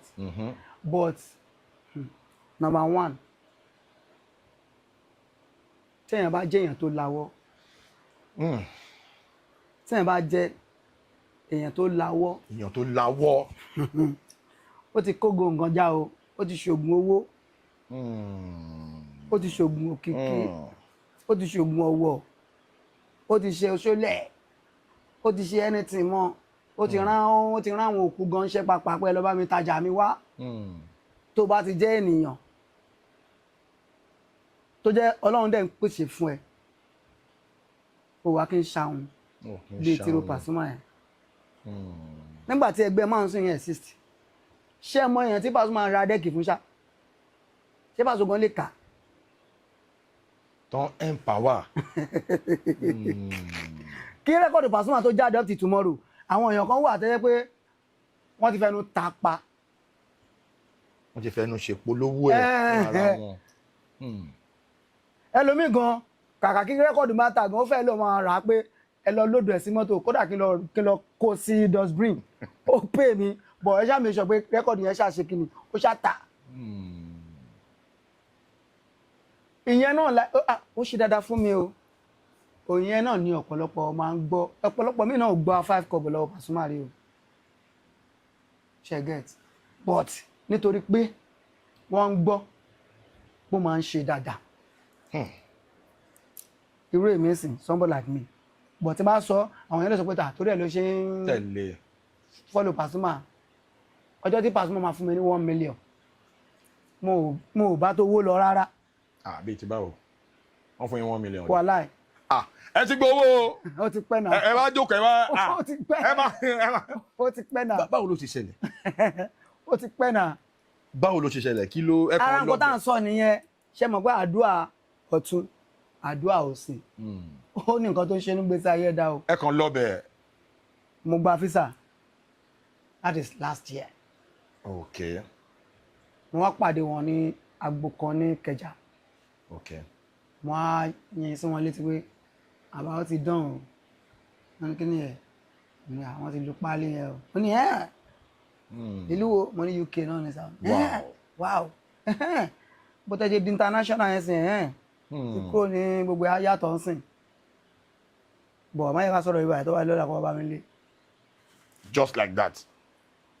Mo dẹ̀ délé lọ́jọ́ kejì mo dọ́dọ̀ wọn ọjọ́ kejì yẹn ń pẹ̀lú àbúrò mi kan mo dẹ̀ kí wọn báwo wá ní báwo wá ní ibi kan ní àbá náà ni o títí bàbá yìí la máa lọ ìgbà mẹ́rin máa mú ní bàbá yìí náà fẹ́ lò ń bẹ̀ kọ́ fi wọ̀ kán náà ní káàkiri fi bírèkì rẹ́kọ̀dì yẹn okay that's nice gbà káǹtì ẹ̀ fún mi. Okay, mo ń gbọ́ yín. Gbà káǹtì ẹ̀ fún mi. Mo wà pẹ̀lú yín o. Ṣẹ́gẹ́ tí ń sìn. Mo wà pẹ̀lú yín. Gbà káǹtì ẹ̀ fún mi. Mo rẹ̀ gbà káǹtì o. Kíníkan o. Àti máa fóònù dẹ̀ wà lọ́wọ́ àbúrò mi bó ṣe wà lọ́wọ́ àbúrò mi náà ni. Mo ṣáà dọ̀bálẹ̀ mo kí wọn wé èmi bíi 200,000 àbí 100,000. As in ẹ mọ̀ pa láti wọlé bàtẹ́. Fóònù mi wà lọ́wọ́ àbúrò mi. òkè yín ò rí aláàtì kò yẹn sí lọ́wọ́ mi gògó wà lọ́wọ́ àbúrò mi báyìí àdìjọ ojú fún pálọ̀ náà ni. ẹ kàn pé aza yín ọkàn tẹ nǹkan kan yẹ ẹ̀yin kàn kí wọn. Ọlọ́run ọ̀dẹ̀ dọ̀bálẹ̀ gba ẹ ṣe òkùnrin tó ń bẹ̀ wọ̀ ẹni ṣe kíní kan ẹni ṣe gbà ní sáwó. pọ́ìntì wo lẹ mọ̀ pé 1 million lẹ́gbà gbà wo lẹ rí aláàtì pé orú èmi náà ló jìnnà. ibi ẹ̀yìn kọ́kọ́ mo ń lọ. bá ti máa jáde síta ti máa ní kó bọ̀bọ̀ gbé fóònù wa. gbé fóònù wa kí ló wà ń bẹ̀ òun náà ò sọ kankan ti máa because kò lè open password. ó ti yé mi. ti máa wo wọnú password ti máa wo pé mo kọ́ pé 0 ṣe wá pọ̀ báyìí. ilé yóò jẹ́ ọ. 100,000. 0 ṣe wá lọ ó lọ fún àfáà báyìí. Target owó tí wọ́n fẹ́ mi yẹn ṣẹmọ èèyàn tó jẹ nínú ẹ̀ tí wọ́n mọ̀ pé owó tí Pasuma fẹ́ mi ni ó fún màmá mi ń bẹ̀ ìyàwó mi jẹ ń bẹ̀ àwọn ọmọ mi jẹ ń bẹ̀ àwọn ọ̀rẹ́ mi jẹ ń bẹ̀ fáǹsì mi jẹ ń bẹ̀ tẹ́ńkọ̀ wò pé àlàyé kan kò tí wọ́n bóyá ká lọ sí bí àpàlọ́kọ́ là ń sọ. ó yé mi. owó ẹ̀ mo ìtún wà ní UK mo ìtún tẹ́wọ́ fáwọn èèyàn wọ́n rò pé bóyá mo ti pa owó bẹ́ẹ̀. Pasuma fún yín ní 1 million naira. ajé àlùbárí wà láìsí mo bí láìláì. straight up. Ọlọ́run gẹ́gẹ́tì lẹ́yìn yẹn wọ́n ti tún ṣe mí. èwo tún nìyẹn ọ̀rọ̀ yín ti padà yé mi ẹ̀yin wẹ ọṣẹ lọ àwa ò rí kankan ẹ̀yin kàn dájẹ́. no mo ẹmọ kan ṣẹ́rí nílé ayé ta wà yìí gbogbo èèyàn tó bá fẹ́ bá ṣe nílé ayé yìí kẹ́ ẹ tó sọ pé àpáṣà wá sórí program mi yìí mo ti ń tẹ̀lé yín ti pẹ́ èmi tí bá fẹ́ báyàn ṣe mo ń báyàn ṣe torí pé mo máa ń báyàn ṣe pẹ̀lú bí bẹ́ẹ̀ ni nǹkan bẹ́ẹ̀ ni yẹn ṣe yẹn tó bá ti bá tèmi mu. inú kan yẹn náà lẹ́yìn náà máa fi ń reciprocate ẹ̀. èèyàn tó ń rán mi ní hajj tó jẹ́ chairman olóṣèlú kò tí mọ̀ mí rárá tí mo ti láìkí ẹ̀ pa tí mo ti máa ń fáìtì fún mi ìdẹ́ ń ṣe politician. báwo ni ìrìn yẹn ṣe wá jẹ́ tó fi di pé ẹni yẹn wá padà wá rán yín. nǹkan tó máa ń tójú tí mo kàn mọ̀ tó jù ń bẹ̀ ni pé tó bá fẹ́ gbogbo èèyàn tó bá jẹ́ kínú ẹ̀ máa mọ́ sí ènìyàn most especially ẹni tọ́lọ́run bá ń gbàdúrà ẹ̀ lọ́wọ́lọ́wọ́ tàbí tó ṣoríire kan tàbí tó ń fáìtì fún nǹkan kan tó dẹ̀ mọ̀ pé ẹni yìí ó ń ṣe dáadáa yẹn mọ́tò téèyàn tí ò bá ti jẹ́ èèyàn dáadáa bóyá nǹkan tó fẹ́ jẹ tàbí torí pé má ti torí ẹ̀ máa lọ tó bá ṣàdúrà fún gbogbo ní ṣiṣẹ́ o torí pé kò ṣe nǹkan tó dáa but irú ẹni tó rán mi ní àjíǹsìn ajífàt nífẹ̀ẹ́ lódùn former chairman wa nífẹ̀ẹ́ lódùn nífẹ̀ẹ́ lódùn ní ajégúnlẹ̀mí wa níbàá ṣẹ́gẹ̀t kí wọ́n tó mọ̀ mí rárá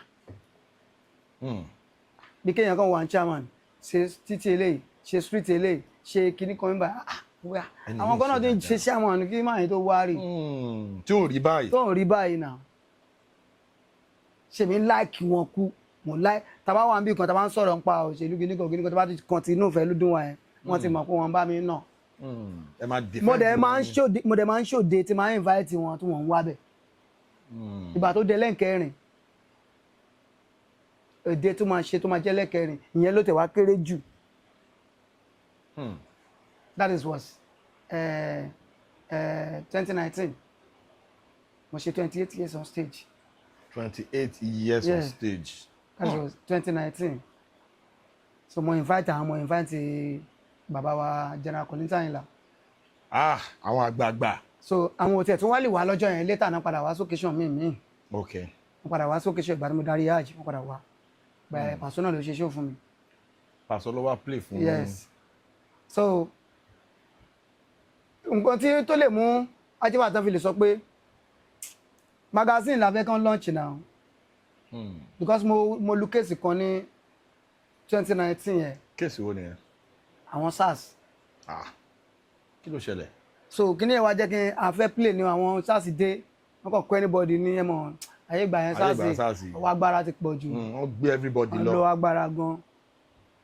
So kátẹ́ àwọn míì lè dá nínú wọn o but àwọn ọlọ́wọ́ agbára yẹn ló àwọn náà pọ̀ so kí ni ẹ ló jẹ́ kí n ta mọ́tò mi. So mo dẹ̀ fẹ́ relocate kúrò l'Ajégúnlẹ̀ kí n wá sí Surulere ń báyìí. Okay. Àwọn ń ṣe program bí àbí nǹkan téèyàn bá ní náà ló máa fi wá nǹkan tí ò ní náà. bẹ́ẹ̀ni ṣé mo fẹ́ lọ tọrọ owó. ẹ ṣáà ṣe bricklayer ẹ ń ṣe iṣẹ́ tí mo painter ṣe tí mo fi kó ẹ̀yọ́ náà ni màá tún ṣe mí. mo wá ní ká lọ sí magazine yẹn bó tẹ̀ jẹ́ bí 100,000 àbí èlò kan ni kí nǹkan sáà máa fi wá tẹ máa fi gáìdì díẹ̀ dáadáa wẹ̀ magazine ló la fẹ́ lọ́ọ̀ṣì magazine ẹ̀yin olórin nǹkan kan dẹ̀ wà tẹ̀ bá ti ṣe kò sí wà òkè tó báyẹn gbẹ́nu kúrò bí magazine yẹn báyìí ọkọ̀ tèmi kan ti kúrò ń bẹ̀ pé kí là ń wí kí là tún sọ sí kòyókòyó wà mẹ́jọ tí mo sọ yìí. kòyókòyó ṣáratò kòyókòyó. the MC of the day mo ṣáà wò pé kí ni bóyá ní píkẹ́ bóyá ní wà lọ Mẹ́kà lọ́dún ìjáde mo kàn ní káwọn èèyàn kan gbé mi sókè ni so kò sí nǹkan kan tá a bá ń bẹ̀ ju pé ṣẹ́rí àníyàn ẹ ló máa padà wá sọ́dọ̀ ẹ. àníyàn ẹ gangan ló matter. you get mo sọ lẹ́ẹ̀kan pé Bálájí Wàsálà Pasuma ṣe wà yẹn kí pé mi máa ń lọ gbogbo àgbo wọn ní gbogbo ìgbà. ẹ ti get but nǹkan tó ti ṣe tán máa ṣe lọ́la mo mọ̀. bíi ti báwo. Ọlọ́run ẹ̀mùkú tẹ bá mọ̀ ó dàbí ọ̀yàn tó lọ sí school tó bá fọkàn sí ìwé dáadáa tó bá fọkàn sí pé òun kàwé dáadáa ṣe get nǹkan tó ti kọ ẹ gan tí tíṣà bá kọ ẹ gan tó bá fẹ́ wrong wàá jẹ́ kó yé pé no bẹ́ẹ̀ yẹn kọ́ ló yẹ kó ṣe rí báyìí ló yẹ kó ṣe rí. ó ti yé mi ṣe get ó ti yé mi. so àníyàn èèyàn ló máa ń jẹ́ kí èèyàn máa pàdé nǹkan tí èèyàn máa pàdé. bẹ́ẹ̀ni now talking about you gangan how many albums lẹ sọ pé ẹ ti release by tó jẹ́ record. ẹ jẹ́ kí n sọ pé 8 ṣá. record 8 album 8 kí ni first one. Triple A year wo lẹ release ẹ. èmi late kí n tó ṣe record. okay. mo late gan bóyá bí 2006 kọ́ nìyẹn. 2006 wow. mo late gan ní gbogbo àwọn set mi torí ẹ̀ náà ṣe ẹ̀mú pẹ́ni táyé bá rí. náà lọ́ máa sọ. náà máa sọ so náà jẹ́ ká máa kà ọ̀pọ̀lọpọ̀ sí senior mi. ẹ̀yin mọ ẹ mọ àwọn set yín. àwọn náà mọ̀. táwọn náà mọ̀. àwọn mọ̀ náà. àwọn náà mọ̀.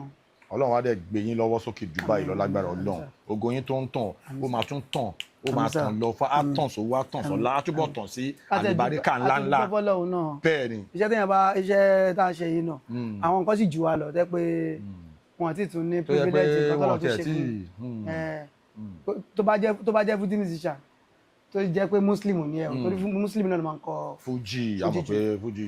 o ti dà lájẹ́ bẹ́ẹ̀ ó sì máa dùn ẹ̀. bẹ́ẹ̀ ni inú iṣẹ́ náà o ti gba ránkì tó yẹ kó inú iṣẹ́ náà la tún wá lọ sí ìlú òyìnbó. inú iṣẹ́ yìí náà ni. so tí o dẹ̀ ti takú síbẹ̀. alihamudulilayi so alihamudulilayi. alihamudulilayi so àwọn albums yẹn ó wà lórí àwọn streaming platforms. ẹ mọ̀ pé mo ti ń ṣe album látàyè cassette. látàyè cassette lẹ ti ń ṣe album. yes so àwọn míì kò jẹ́ káwọn míì lè wà nínú. lórí streaming platforms yẹn lórí ok àwọn wo ló wà lórí Audiomack ẹ sọ fáwọn. irú àwọn tó wà lórí Audiomack ẹ sìn a lè choose bí irú Askangba yẹn Crown Fighter. enough is enough go síbẹ̀. ok. kò síbẹ̀ but látọ̀rí bí irú Crown Fighter yẹn wá lẹ̀ Askangba. Epoch Fuji tàjọ ṣe àti Currency yẹn. ok. record tàjọ ṣe àti Alhaji Wàsálà Pasuma náà. kí ni title yẹn. high rank. ìyẹn náà ti jáde. yes. ó wà lórí Audiomack náà bí. yes. so tá bá ti tẹ kí la máa tẹ tá máa fi lórí. ẹ kílíkì Tùngbà Àpàsà.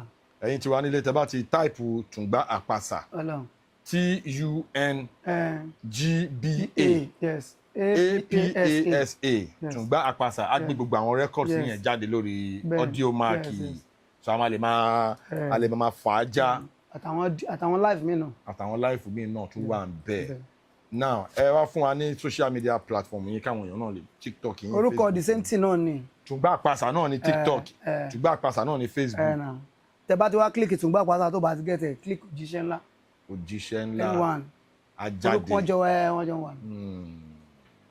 so kí ni plan yín like ẹ mọ̀ pé everybody máa ń ní plan pé the next couple of years àwọn kan báyìí ni mò ń plan láti ṣe nínú iṣẹ́ Fuji kí ni plan yín. anyway Ọlọ́run bá ló ní dédé. bẹ́ẹ̀ni. àwa máa ń tọrọ orí tó bá wà lọ́wọ́ Ọlọ́run àsìkò tó bá dẹ̀ wọ́n Ọlọ́run ló máa ń dẹ̀dá ló máa ṣe fún wa but plan mi ní Fuji ó lọ fà gan tí mo lè sọ for now okay because mo ti rí bó ṣe wù mí máa ṣe okay number one tí mo sọ bẹ́ẹ̀ ni pé Yorùbá wa ṣe wà ń sìn okay ó yẹ ká máa gbà play bọ̀ sí play ni okay ó yẹ ká máa from play lọ sí show kan ni gbogbo nǹkan tẹ́yìn bá fẹ́ dà nílé ayé yìí owó wà nínú ẹ̀ òun là ń sọ lẹ́ẹ̀kan pé téèyàn bá jẹ́ èèyàn tó láwọ́ bẹ́ẹ̀ni téèyàn kan bá jẹ́ mílíọ̀nìyà tó jẹ́ pé kò fún èèyàn lówó fẹ́ fún ẹ lówó kò tẹ̀ fún ẹ lówó tẹ̀ wá fún ẹ lówó tó kéré ju 100,000 ni okay èmi tí mo jẹ́ 1,000 náà àwọn size tèmi náà máa ń bá mi tó jẹ́ yá ó ti expect pé tó bá lọ bá láyé 5,000 ló máa fóun tí mo fún ní 20,000 àbí 10,000 ṣe get ó yẹ wá but mo kàn gbà ládùúrà ni pé àwọn tó máa ń ran ṣẹ́yàn lọ́wọ́ àwọn tó máa ń ran ayéyàn lọ́wọ́ nítorí alihamudulilayi o alihamudulilayi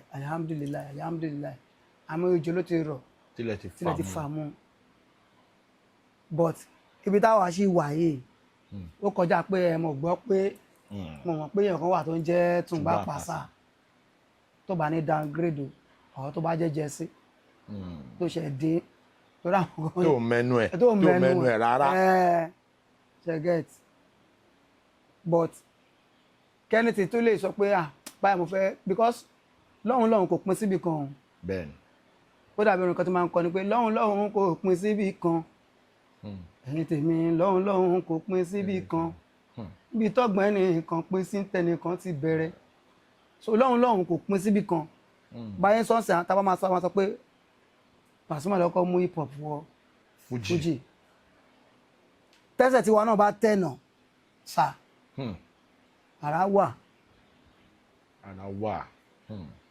gan-an ara wà gan-an but ara onígbénu wa ara bíi ti ọ̀gẹ̀dẹ̀. àmín but àwọn tó máa ń ran ṣéyàn lọ́wọ́ kọ́lọ́run ṣáwa náà.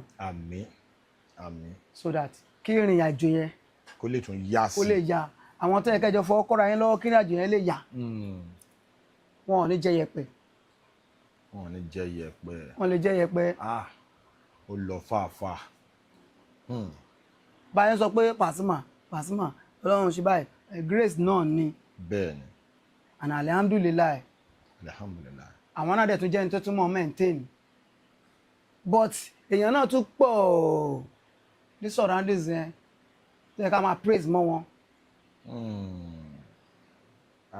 àgbájọwọ́ kan ò gbẹ́rù dórí. kò náà kò rọrùn nígbà tá a fi sọ pé wọ́n ń ta pẹ̀lú live cassette pé live cassette náà ti kọ́kọ́ fi blow yìí èèyàn kan ló ṣé bí èèyàn kan ló nínú iṣẹ́ tó sọ fún wọn pé wọ́n gbé wọn lọ sí show wọ́n jà lágbo wọn bá níṣẹ́ òun jẹ́ ó gbé wọn lọ sílé mítìnì onírinṣẹ́ pé wọ́n gbọ́dọ̀ kó níṣẹ́ fún wọn mọ́ wọ́n tó dọ́dọ̀ ẹrú ọwá ṣé tó wáyé pé ẹnìyẹn nìkan ní níbo ni Tani Obama jẹ́ Pasuma lẹ́nu. àwọn ìṣẹ̀lẹ̀ tó ṣẹlẹ̀ ń gbà yẹn ni ẹkú tó lè kọ́ lọ́wọ́ wa. ṣe get tágbẹ́rú ẹnìyẹn nìkan ló wà àbí bẹ́ẹ̀ ni everybody ṣe rí. bó ṣe máa blọ́ọ̀kì. ògo àgbáyé yìí rè. ẹlòmíì dẹ̀ ti fi many things like that àìmọ̀kànmọ̀kàn yẹn ó ti fi pa oríṣiríṣi ògo. ṣe get ọjọ́ tí wọ́n ní wọ́n yẹn Portable ó ṣe kinní kan ó gbé kinní kan márùwá àti ìbàjẹ́ ni wọ́n fi ń ṣe ni àti dáadáa káwá sọ pé lọ́jọ́ náà wọ́n ti lọ́ta ẹ̀ pa. báwo ló ṣe fẹ́ rógo yẹn lò. báwo ló ṣe bá jẹ́ Tani Obama yẹn jẹ́ Portable lẹ́nu. ọ̀rọ̀ bẹ́ẹ̀ sọ yìí ó lọ fà. èèyàn máa ń pọ̀ níbi success yàn. èèyàn máa ń pọ̀ tó máa ń ṣe agbátẹrù. tó máa ń ṣagbátẹrù ẹni tó mọ eléyìí kò mọ eléyìí ó dàbí mọ́tò ń sin tá bá ra mọ́tò tá gbé mọ́tò dúró àwọn tó ń ṣe glass ọ̀tọ̀ ni àwọn tó ń ṣe táyà ọ̀tọ̀ ni àwọn tó ṣe engine ọ̀tọ̀ ni. bẹ́ẹ̀ni àwọn tó ń ṣe chair gan ọ̀tọ̀ ni. ṣe get but èèyàn kan tá a máa dárúkọ òní director driver tó wà níwájú. àwọn ni driver. In fact ó lọ fà gan ní orí ètò tí ẹ bá fẹ́ ṣe any event tẹ bá fẹ́ ṣe international tour ẹ má hesitate láti pe Tùngbá Àpàsà. ó wà ń bẹ o. Ó wà níbẹ̀ dìgbì. Bàbá ẹ fún wa jẹ ẹ kàn fún ohun orin yẹn ẹ fi kí àwọn tí yín kà fi sign out. Ọ̀yá Bọ́lájí olórin àgbáyé ni mí kì í ṣe ní fújì àdúgbò kan. Òjíṣẹ́ ńlá olórin àgbáyé ni mí o kì í ṣe ní fújì àdúgbò kan. Èyí tó ń ṣeré ládùúgbò kan tó ń gapá ládùúgbò kan kò dẹ̀ lẹ́nu nígboro. Wárìsì afẹ́fẹ́ ni mí o mo kàn ń yá káàkiri síbikíbi tòun mi kò síbi táfẹ́fẹ́ òde. Àáfẹ́ sí wọn lẹ́kọ̀ọ́ fẹ́ sí wọn ní Ìbàdàn Ògùn pẹ̀lú Ọ̀ṣun Èkìtì dé Kwara o Sókótó Kaduna Zaria Àdàbújá lọ́wọ́ yìí ó ti fẹ́ sí wọn nílùú London Amẹ́ríkà ló dẹ̀kú Canada ló dẹ̀kú àtàwọn countries tó kù because ohun tó máa ti kó jẹ́ lẹ́kọ̀ọ́ kò síbi tó lè dé táwọn ní bọ́wọ́lùwẹ̀ o ọmọ Àlàó àmọ́ ẹjẹ́ sọ fún wọn ọ̀tẹ̀ ní òkè ń pò dù ọ̀yà parẹ́ni tó ń sọ pé kí ni Tùngbá ń kọ́ ọ̀tọ̀ lọ́hùn ún ṣálò ní ìtọ̀ ọ̀hún ẹbí wọn kí ni mo rà nígbà àwọn àṣìwà orin ọ̀gá wa rìn. Ó lọ fàáfà ó lọ fàáfà. a ní sórí tó jẹ́ pé wọ́n sanwó ẹ̀ sílẹ̀ ní tó bá ti jáde ẹ̀ sábà ń mú èmi náà sọ. èmi á tún wá ní ká mọ́ padà tọrọ jẹ. Àmì àṣẹ. ó lè wá ká mọ́ padà tọrọ Àmì jẹ. àṣẹ àmì àṣẹ. ká mọ́ padà dẹni àná o Àmì. ká mọ́ padà dẹ because àwọn kan mọ tójú ti rí mo ní wọn ò mọ tétí ti gbọ́ o bẹ́ẹ̀ni àwọn kan mọ tójú ti rí wọn mọ tétí ti gbọ́ ṣùgbọ́n Ọlọ́run ni ò jẹ́ o kádẹ ní ìgbàgbé o mo tún wá ní ayé ẹ̀fìrè tèmi wá mi rí. ẹ̀fìrè tèmi náà wá mi rí. ayé ẹ̀fìrè tèmi wá mi rí o torí àgbẹ̀ ló ń gbèrè pàdé olúokun o àlùkò ló ń gbèrè pàdé olúọ̀sà ayé ẹ̀fìrè tèmi wá mi rí o kò ní bàjẹ́. ó bàjẹ́ tí tàbá tún pè yín wá sórí ètò lẹ́ẹ̀kan sí i mo mọ̀ kẹ́ máa jẹ́ wa. alágbára lọ. ẹ ṣe gan tá a pè yín tẹ́ jẹ́ wa inú wa dùn. níwọ̀nba takànra fi ọ̀rọ̀ jomitoro ọ̀rọ̀ ó lọ fàáfàá gan. ẹ̀yin tí wà nílé ẹṣẹ́ àti èrè Tùngbá Àpàsà náà ni ṣé a ní nọ́mbà kan tán lè pè yín sí tí wọ́n bá fẹ́ pè yín tuntun bí a nọ́mbà manager yín bí a nọ́mbà yín tán lè reach out yín pé ó yá o ó ti set a ní event a ní show tán lè pè yín sí fún àwọn. ẹ jẹ́ n pè direct number. okay. 00. okay. 20 82 21 16. okay. 20 82 21 16. nọ́mbà yẹn nìyẹn tó máa ti pè é wọ́n máa bá yín sọ̀rọ̀ direct. nọ́mbà mi náà call.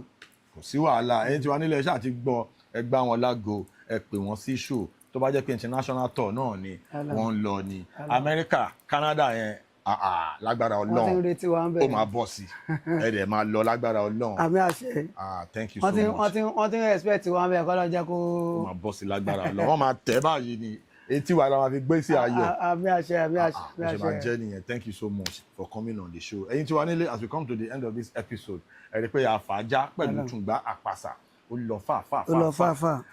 ọ̀kan lọ́mọ ọ̀gá ńlá ẹ ṣe gan tẹ́ jẹ́ wa ní orí ètò òjíṣẹ́ ńlá fújì ẹ̀yin tí wa ó dàbọ̀. ẹ ṣe gan.